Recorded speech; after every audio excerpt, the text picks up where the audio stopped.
Patrice Lumumba y la batalla inconclusa por la descolonización. Rebelión.org. Pluma Jeremías Pérez Rabasa. Patrice Emery Lumumba nació el 2 de julio de 1925 en el entonces Congo belga, una de las colonias más violentas que produjo el imperialismo europeo.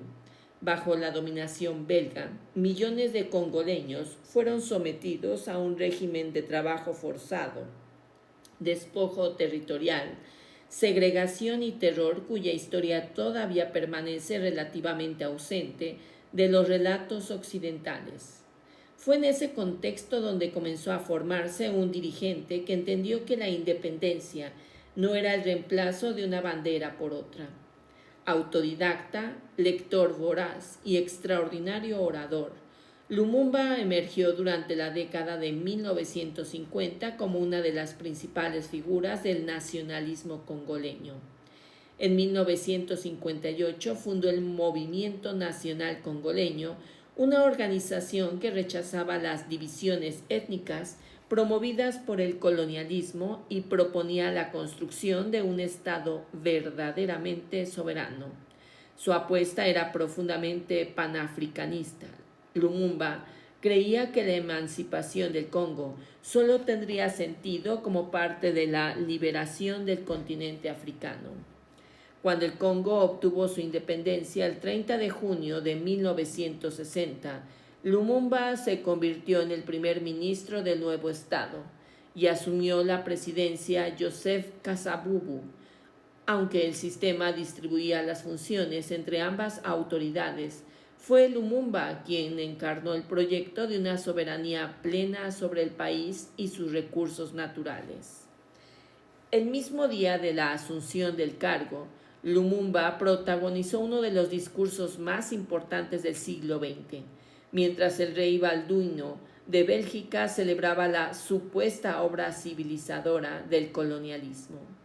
Él tomó la palabra para recordar los trabajos forzados, las humillaciones cotidianas, la violencia sistemática, la explotación de las riquezas naturales y el racismo que había estructurado la dominación colonial.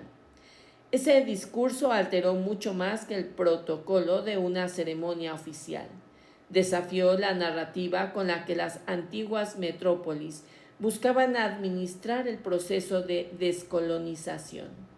El problema no era únicamente que el Congo se independizara. El problema era que un dirigente africano reclamara ejercer plenamente la soberanía sobre uno de los territorios más ricos del planeta, dueño de inmensos recursos minerales estratégicos para la economía mundial. La respuesta fue inmediata.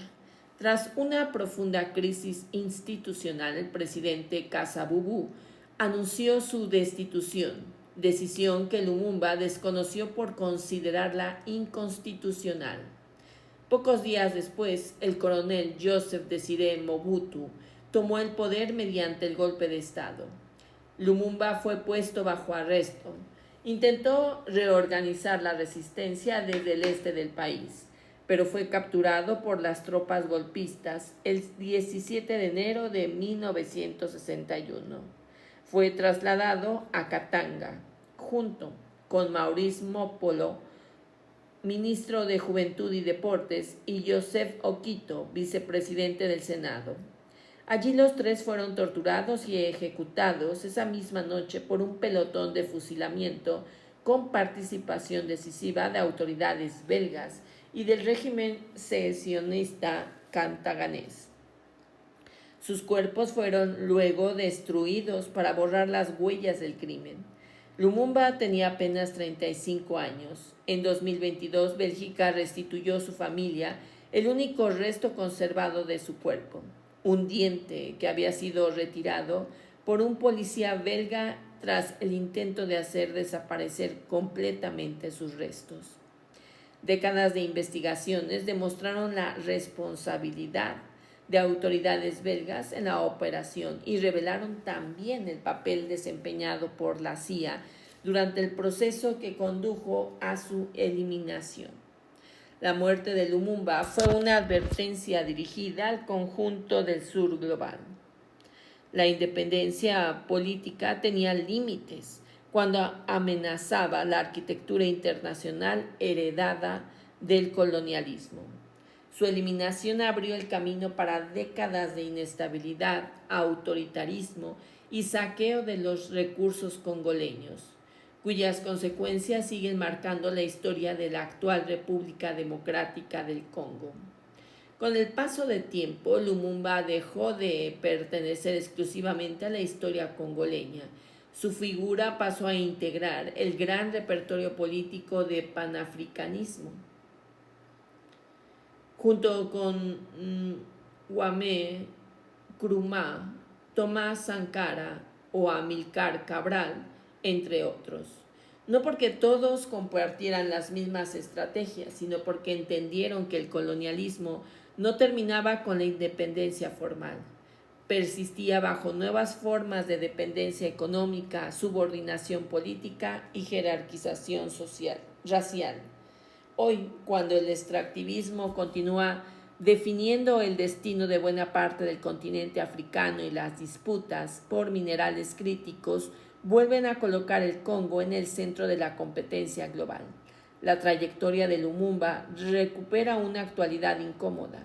Sus palabras siguen interpelando un sistema internacional donde las asimetrías entre norte y sur permanecen vigentes bajo otros lenguajes y otros mecanismos. Recordar su natalicio no significa convertirlo en una figura intocable. Significa reconocer que buena parte de las discusiones contemporáneas sobre soberanía, justicia racial, dignidad, reparación histórica y autodeterminación de los pueblos ya estaban presentes en su pensamiento hace más de 6 décadas. Por eso Patrice Lumumba continúa siendo una de las voces imprescindibles para comprender la historia africana y al mismo tiempo para leer críticamente el presente. Su vida recuerda que la descolonización nunca fue un acontecimiento cerrado, es un proceso todavía inconcluso. Fin de la opinión.